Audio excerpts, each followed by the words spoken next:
Enfant de l'histoire présente, Louis XIV, la chance d'un roi ambitieux, 72 ans de règne, le plus long d'Europe. Épisode 1. Louis XIVe du nom. Si, non, tu le connais, si, regarde. Ah, voilà, tu le connais. Le roi aux perruques extravagantes et aux talons rouges. Sans nul doute le roi le plus célèbre de France. Alors, nous allons découvrir ensemble sur plusieurs vidéos ce qui lui a valu cette célébrité. Et avec cette première vidéo, je voulais commencer par un facteur tout simple, qui est potentiellement le facteur sur lequel Louis XIV a eu le moins de prise, la longévité de son règne. 72 ans, c'est énorme. C'est même le plus long règne d'Europe pour un pays d'une telle taille. Ainsi, cette vidéo a 3 objectifs. Établir la rareté et l'opportunité que représentent ces 72 ans, découvrir ce qui se cache derrière le mot roi en 72 ans de règne, parce qu'on ne règne pas de la même manière quand on a 5 ans que quand on a 77 ans, donner du relief, enfin, au personnage de Louis XIV en présentant quelques dates et éléments clés de sa vie personnelle aussi. Pour ce qui est de la longévité, on va la mettre en perspective avec d'autres monarques français et étrangers. Et en fait, on commence par une reine étrangère, la reine Victoria, qui était reine de Grande-Bretagne et d'Irlande. Elle a régné presque 64 ans. Et maintenant, si on passe au roi français, d'abord François Ier, lui a régné 32 ans, donc un peu moins de la moitié déjà du règne de Louis XIV. Et enfin, Henri IV, presque 21 ans. 72 ans de règne, on aurait presque pu croire que Louis XIV était éternel. Louis XIV a vécu tellement longtemps que le roi qui lui succède, Louis XV, n'est ni le fils, ni même un petit-fils, mais est un de ses arrière-petits-fils. 72 ans, c'est certain que la chance n'était pas suffisante pour construire un grand destin comme celui de Louis XIV. Il lui fallait beaucoup d'ambition, de volonté et de travail. Et comme il le disait lui-même, les empires ne se conservent que comme ils s'acquièrent, c'est-à-dire par la vigueur, par la vigilance et par le travail. Donc, 72 ans, ça lui a donné beaucoup de temps pour accomplir ses rêves. Qu'est-ce qu'il aurait bien pu accomplir s'il n'avait régné que 5 ou 10 ans, le temps des mandats présidentiels actuels en France? En tout cas, s'il avait été de notre époque, il aurait sûrement été le premier souverain sur Facebook. Il avait un tel sens de l'étiquette, c'est-à-dire comment se comporter en public et des relations publiques. Alors on va le mettre sur Facebook. Le voilà.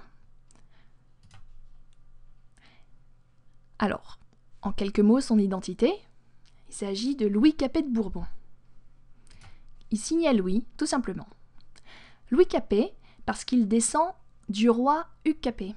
Et Louis de Bourbon, car il est de la branche des Bourbons, qui ont été au règne de la France depuis Henri IV, qui était son grand-père. Donc il est roi de France et de Navarre. On l'a surnommé Louis Dieudonné, parce qu'il a été le premier enfant de Louis XIII et Anne d'Autriche, mais après 23 ans de mariage. Donc il y en a beaucoup qui commençaient à douter que le couple royal allait enfin avoir un enfant qui vivrait. Donc voici Louis XIII ici, et Anne d'Autriche. Il y a un autre personnage qui va avoir énormément d'importance dans la vie de Louis XIV, c'est le cardinal de Mazarin, qui était son parrain, mais aussi responsable de son éducation en général, et il a été Premier ministre jusqu'à la mort du cardinal. Alors maintenant, avec ces quelques jalons posés, on va s'attaquer à la chronologie. Et on va commencer par mettre une date de début et une date de fin. Ça c'est facile. Alors tout d'abord la naissance, le 5 septembre 1638. Et là, tu peux voir l'acte d'ondoiement de Louis XIV. C'est quoi un ondoiement? L'ondoiement, c'est un baptême un peu rapide, un petit baptême. Et donc, le nouveau-né Louis, il a été ondoyé le jour de sa naissance. Et détail insolite, nulle part sur l'acte, là, dans le corps de l'acte, n'est porté le prénom de l'enfant. On voit que le prénom, il a été rajouté là, en marge, postérieurement. Et d'ailleurs, ça fait référence à son baptême, qui aura lieu plusieurs années plus tard. Et de prénom, en fait, on n'en voit qu'un, c'est Louis. Dieudonné n'est porté nulle part, en fait, sur les documents qu'on appellerait de nos jours des documents d'état civil. Autre chose aussi, il ne naît pas à Paris, mais il naît à Saint-Germain-en-Laye. Et on peut reconnaître, donc dans le château de Saint-Germain-en-Laye, on peut reconnaître dans le fond, là, le vieux château qui est toujours debout de nos jours. Alors, pour la fin de la chronologie, on va choisir son décès, évidemment. Il est décédé le 1er septembre 1715, il avait presque 77 ans. Et là, sur ce portrait en cire, en fait, ce portrait, il n'a pas été confectionné à partir d'un masque mortuaire, comme c'était une tradition pourtant en France auparavant avec les rois, mais il a bien été fait de son vivant, en 1705. Il a quand même déjà 67 ans là sur ce portrait. Et c'est sans aucun doute la représentation la plus réaliste du roi, puisqu'elle a été faite donc à partir d'un moulage. On voit même, bon là c'est un petit peu loin, mais on voit même là sur ce portrait de cire, ces marques d'une maladie qu'il a eue quand il était jeune, qui s'appelle la petite vérole. Et donc tu vois, c'est tellement réaliste, je me demande si tu pourrais pas l'imaginer qu'il se tourne vers toi, et là tout à coup il va te parler. Bon, je sais pas ce qu'il te dirait, mais bon.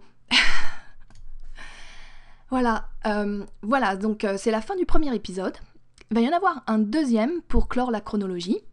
Et donc je te dis à très bientôt pour la suite de cette histoire de Louis XIV.